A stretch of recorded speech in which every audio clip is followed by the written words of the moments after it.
Good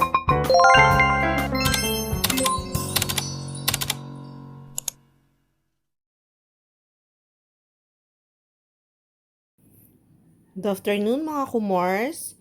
Gagawa ko ng gelatin. So, obvious naman gelatin ang gagawin natin, no? Gelatin. Itong chunks, lalagyan ko lang yung mga container natin na yan. Yung container ko, to. Lalagyan ko yan. Pero isang pirasong lang ang gagawin ko gelatin. Yung container na yan, tatlo na yan mapupuno natin. Tapos, baka may susobra pa. First, ilalagay ko muna tong chunk sa mga container. Yung sabaw nito, ilalagay ko po sa kaldero. Okay? Gusto ko yung sabaw nito masama sa flavor ng ating gelatin. Ayan. First, tatanggalin muna natin tong chunks. So, ayan mga kumars, nasali na natin yung ating chunks. Lalagyan na natin yung ating mga container. Lalagyan natin siya ng pineapple chunks, and then lalagyan natin siya ng raisin. Ayan. Craving lang ako, gusto ko lang kumain ng ganyan. Siguro magdadalawa tayo ng bukas ng chunks. Mas gusto ko madami. Pero isang gelatin lang ang gagawin ko. Pero okay na yan. Para lang kapag meron kang nagki-craving ka, may kakainin ka lang. Yun. Yun lang yun. Pwede na to. Okay na to. Kasi lalagyan ko pa naman ng pasas eh. Yan. So, okay. Tapos po, itong sabaw nito ng pineapple chunk, lalagyan natin dito sa ating kaldero. Ayan. Kasama natin yan na kainitan kasama ng gelatin. So, maglalagay naman tayo ng raisin. Okay, raisin naman. Raisin po, magsasalin muna tayo. Okay na siguro yun. Tapos sasalin natin sa mga container. Pasensya na kayo, wala kasi akong ring light na sira, kaya hinahawakan ko lang yung video. Wala naman akong taga-video. Ako lang, sarili. So, ayan. Yan natin. Para so yummy. Okay naman to, pang snack, pang dessert. Gawa na lang kayo. Instead, bumili kayo.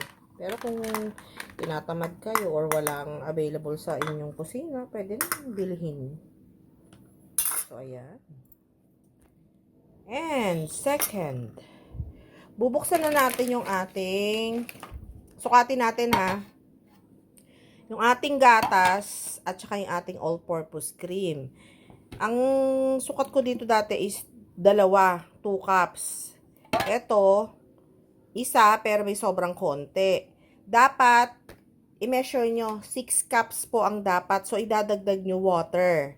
6 cups po dapat, kasi pag ang gelatin nyo iba napapalpak eh. Iba sobrang tigas, iba sobrang lambot. Kaya sukatin nyo. Kasama po sa 6 cups yung gatas, yung cream, at saka water, okay? So, susukatin natin yan. Bubuksan ko lang yung ating cream at saka yung ating gatas. Yan, nabuksan na natin ating gatas. Sige, sukatin natin para makita nyo. Sa tansya ko kasi ito dati kaya pag nagluluto ko, tansya ko na yan eh.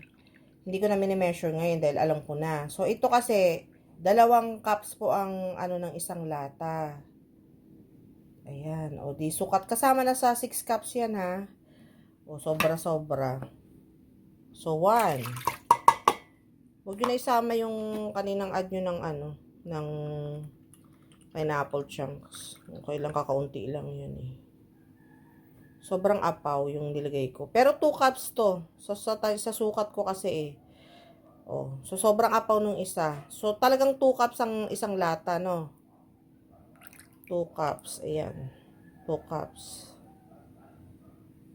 So, kailangan anuhin nyo para hindi palpak yung gelatin nyo. Yung iba kasi, di ba, pag naggawa ng gelatin, sobrang lambot. Yung iba naman, sobrang tigas.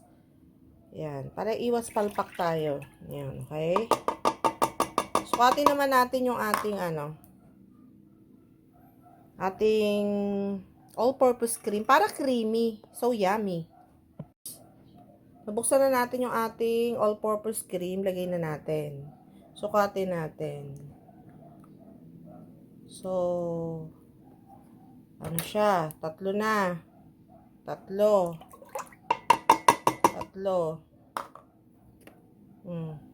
Konti lang ito oh. Kaya po, yan. Wag nyo na pong i-measure yan ng onte na yan. Hayaan nyo na yan. Mag-add na lang po kayo ng 3 cups ng tubig. Okay? 3 cups ng tubig, no? Konti lang kasi, tignan nyo. Paano nyo pang, yan. Basta add lang po kayo 3 cups ng water. 3 cups. Ayan. Kuha tayo ng water. Lagyan na natin itong sugar. Pwedeng 1 cup, pwedeng half cup. Sa amin po kasi half cup lang. Kasi diabetic si Mr. Kumakain kasi siya ng ganyan, kaya half cup lang. Ayan, lalagay na natin. Tapos, yung ating isang gelatin, ilalagay na rin natin yan. Ayan, lagay na natin yung ating gelatin. Ang tagal na itong gelatin ko dito nakita ko, mahilig din ako kumain kasi ng gelatin. Sa mga handaan, madalas akong yun ang unang nanginginain ko nun. Ayun ang unang hinahanap ko. Mga dessert. So, ayan. 1 cup. 3 cups lang yung ating i-add, 3 cups. Sasalin pa tayo. Naka-filtered kasi nilalagay ko Pwede namang hindi filtered, pero okay na yun. Filtered ang nilalagay ko. So, ayan. 2. 3. Pangatlo. All in all, 6 cups kasama gatas and cream. 6 cups po. Yan. Ngayon, lalagyan po natin ng vanilla para mabango. So, ayan. Lagyan natin ng konting. Okay. Ayan. Pangpabango lang naman ang ating vanilla. So, i-mix na natin ito. I-mix na natin. Haluin na natin. Tsaka natin isalang sa kalan. Hindi nyo kailangan yan. Pag sinalang nyo sa kalan, hindi nyo kailangan pakuluin, ha. Yung ma-dissolve lang yung gelatin. Hindi nyo kailangan pakuluin. Okay? Init lang ng konti. Yung matutunaw lang yung gelatin. Para hindi buo-buo. Okay, mga kumars. Tapos, pag ganun na, okay na siya. Hindi na siya na-dissolve nyo na ng gusto. Or natunaw na. Pwede nyo nang isalin sa inyong mga container. Diba? Napakadali lang naman gawin ng gelatin. Napakadali. At saka napakabilis lang gawin. Hindi siya matrabaho. Yan, hinahalo-halo ko lang para matunaw yung gelatin, matunaw yung asukal. Ngayon, isasalang ko na po ito sa apoy or sa kalan. Paiinitan lang natin, hindi po natin kailangan pakuluin, ha. Take note, paiinitan, hindi kailangan pakuluin ng husto. Okay, mga kumars? Paiinitin lang po, ha. Yan, mga kumars, sinalang na natin. So, tinakasan na natin yung apoy para mabilisan. Dahil hindi naman natin kailangan yung pakuluin ng husto. Kailangan lang po mainitan. Take note, mainitan, hindi po kailangan ipakuluan, ha. Kasi ang ano lang naman po natin dyan, tinutunaw lang yung gelatin at saka po yung asukal. So, i-mix nyo ng gusto para mag-combine lahat ng ingredients, yung cream, yung gatas, yung vanilla, yung sugar, okay, yung gelatin, of course.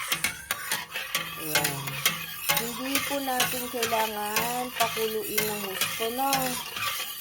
Okay lang po yung i-mix nyo ng i-mix para naman po ano siya, hindi magbuo-buo na dissolve ng gusto. Alam nyo, so yummy to. Pag po may mga all-purpose cream, napaka-creamy yan. Napaka-creamy. Melts in your mouth. Dati may nagtitrending na ganyan So, gumawa ako ng sarili ko na lang.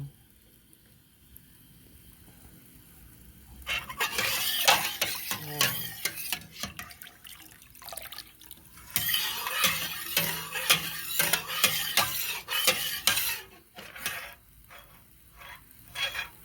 Mga kumars, pa-likes and subscribe and share na rin ang ating mga uploaded video. Pag may nakita na po kayong ads, huwag nyo naman skip yung ating ads, please. Pa-share na rin po yung ating mga uploaded video, mga kumars. O, di ba?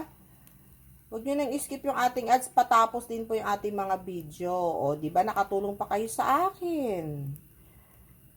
Nanood lang kayo, nakatulong pa kayo sa akin. O, di ba? Nakakuha pa kayo ng tips. Kasi meron ako mga uploaded video kasi mga konti pa lang naman yung aking views.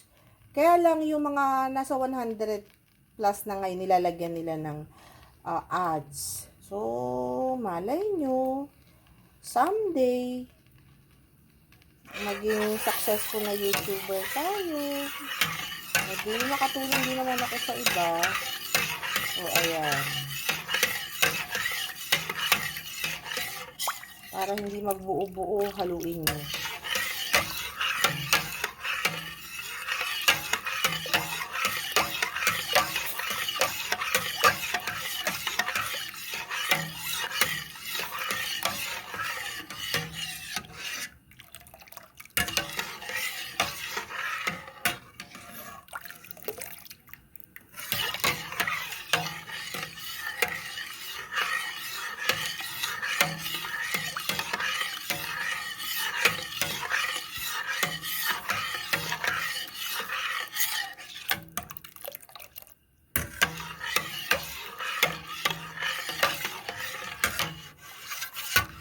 Alam nyo, kung may mga sabaw kayo ng fruit cocktail, pwede nyo pong ilagay yan dyan.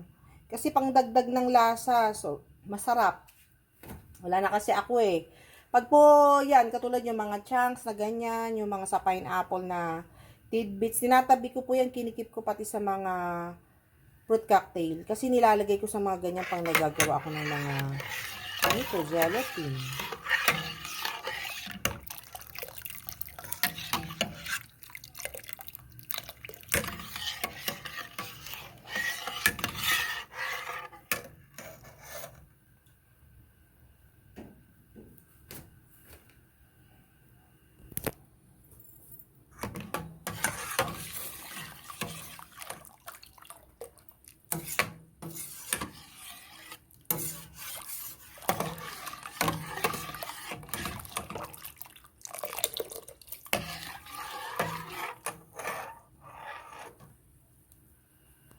Hinaan ko lang yung apoy niyan, mga kumars.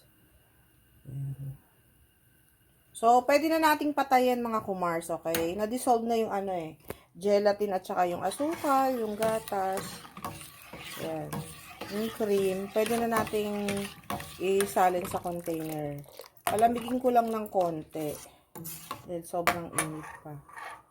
Lagay na natin sa container, mga kumars. Ayan, salin ko na. Ayan mga kumars, nakagawa tayo ng 3 container. Yung dalawa, hindi naman maliit yan. Yung isa malaki. Ayan. 3 container sa isang gelatin. Yan ang nagawa natin. Okay? Ayan lang. That's it for today's video. Bye!